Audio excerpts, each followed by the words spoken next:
What's cracking, YouTube family? It's your baby mama's favorite cousin Tito. And today I wanted to continue a conversation. It's actually a generations long conversation, but recently in the podcast space, this conversation has reemerged. Now, the clip that I'm going to play first comes from the Pivot podcast, and this is a quote made by Channing Crowder. Yeah, if Russell ain't had that bread, Ciara ain't gonna be with him. Russell Square. Russell Square. Ciara she has a good situation, but you gonna leave Future and get with Russell Wilson. The thing is, I think that's what you you're don't leave Future and get with Russell Wilson. It's a type. Listen, bro, everybody got a type. Yeah, that's true. Everybody has a type. You gonna leave Future and get with Russell Wilson? So this obviously is going to be a conversation about what cool is, or what exactly does cool mean, or being cool. So in this space where men discuss topics related to mating, dating, and relating, the subject of coolness and what it means to be cool is something that is thrown around in terms of what is attractive, what is a quality that is desirable to women. And I agree that this is something that is important to unpack, just like when we talk about what beauty is, right?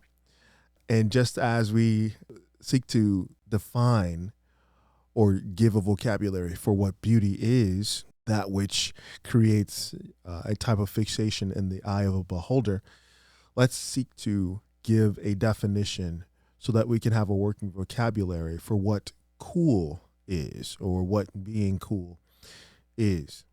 So, first of all, my definition, and obviously you can argue this, of coolness is this: to be cool is to possess an essence of creative, stylish, and charismatic influence that resists establishment assimilation. Now, this is a definition based on the culture that I live in.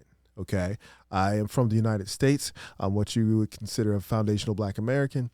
And for those who may not know, this is the predominant culture in the United States of America that gets exported globally. Okay, here's another quote that I think summarizes this phenomenon.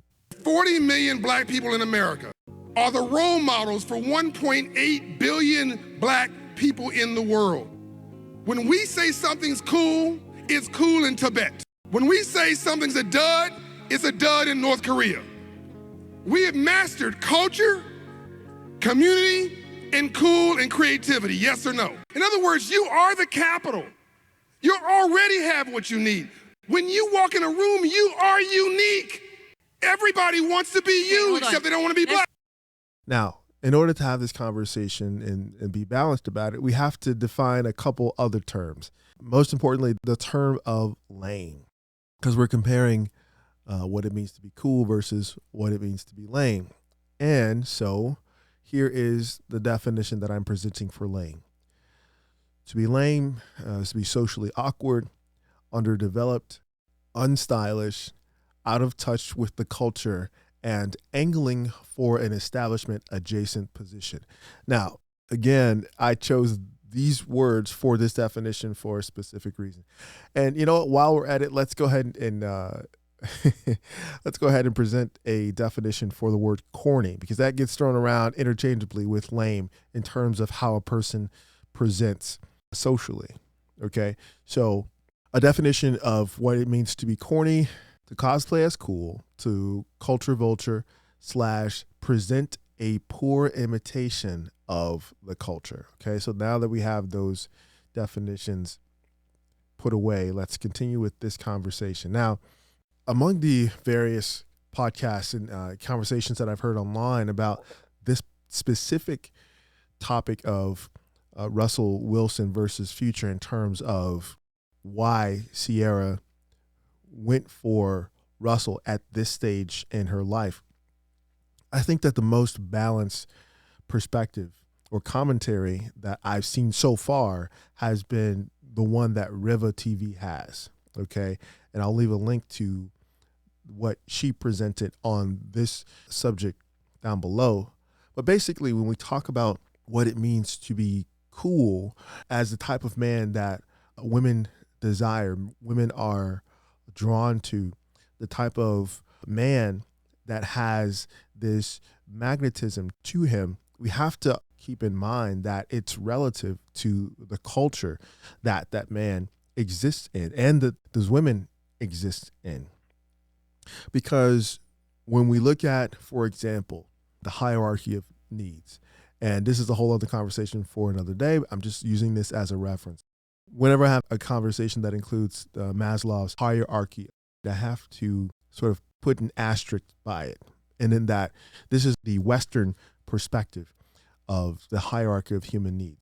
I often reference as a contrast the group that Maslow observed when making his particular hierarchy, and that's the native tribe of the Blackfoot Indians in the United States of America. So the part of the hierarchy that we're looking at here in terms of why cool is relevant, why being cool versus lame is a relevant sort of observation, is the part of belonging.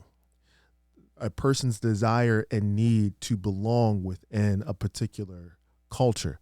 You can compare this to cultures who believe in labeling someone as, or a behavior as halal versus haram, or something as being kosher or not kosher. Other cultures have a label of being suave or macho. So there's a diverse way in which a person's essence expresses itself and is received by those who make up the fabric of a given culture. Being cool versus lame is just one of a global mosaic of cultures who either point to someone who has charisma, has style, and influence within that culture, as opposed to someone who is socially awkward, who's unstylish, and is somewhat out of touch with the culture. Okay? Just to simplify things. Why is Future considered cool by many and Russell considered to be lame by many? Let's do a comparison. Okay. Careers. On one hand, you've got a hip hop artist. Okay. The other hand, you have a pro athlete. So their careers don't necessarily put them in either category. Okay. Because there are hip hop artists who are considered lame. All right. Or socially lame in the way that they present. And there are obviously athletes that are the definition of cool, depending on who you ask. So let's look at lifestyles. And this is really a key area that can have elements that identify a person as cool or lame. So when we look at lifestyle elements associated with Future, we think about card games, we think about cookouts, we think about cultural expressions that are relatable to the majority of people. And actually, in a follow-up interview, Channing Crowder mentioned that, Future is someone that could hang out in Atlanta, whereas Russell is someone who would be hanging out in Nebraska or in less urban settings. So just put it that way. She's from Atlanta. I'm from Atlanta. She wasn't going to date Russ back in 2000. Time came forward. She evolved to dating the lame dude. He is a good person, a good human being, but the dude is lame. Y'all know what lame is. I've talked to a number of people that's like, bro, you're right. He's not like that. He's inner city Atlanta dude is not hanging out with Russell Wilson. That's what I'm saying. It's lame. The dude does not, he got that moose shit in his hair. Honestly, bro, y'all looking around because y'all even know I'm right. The dude is not a cool person. But that's my opinion. Right. You go find the boys that play at Wisconsin and Nebraska, they'll hang out with us. So the comparison of lifestyle elements would be Russell's lifestyle elements being more like soccer moms, swing dancing, and social obscurity.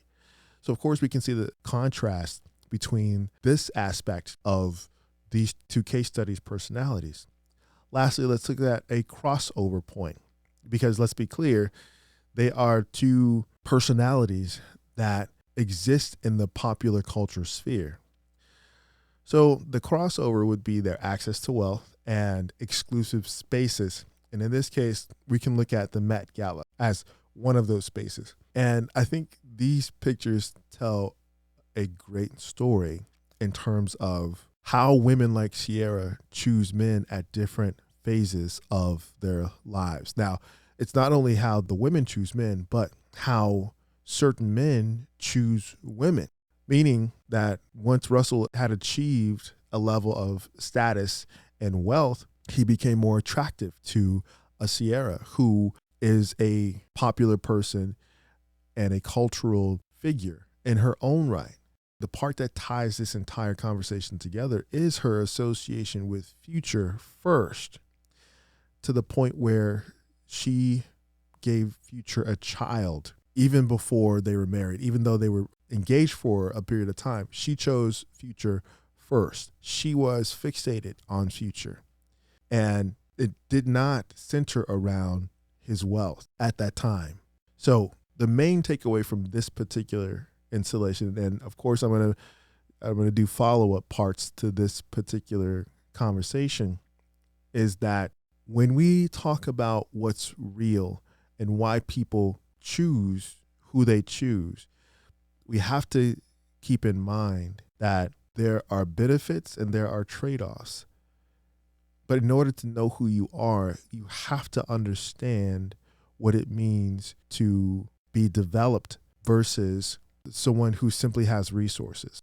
And so the most interesting takeaway from this particular part of this conversation is how Future's relatability spanned into male-centric spaces. And in that, at a point, his reach actually brought in Kevin Samuels, and it showed his level of relatability. And it's not something that the average person would imagine that a Russell Wilson would have done. And so at the end of the day, what's cool is what's real. What coolness is a level of relatability. And in the space of mating, dating, and relating, we see that Russell chose Ciara and Future chose Future. Let me know what your thoughts are down below in the comments. What did we get right? What did we get wrong? As always, this is your man, Cousin T, aka the Alpha Wingman, saying, stay sharp and mission focused. Later.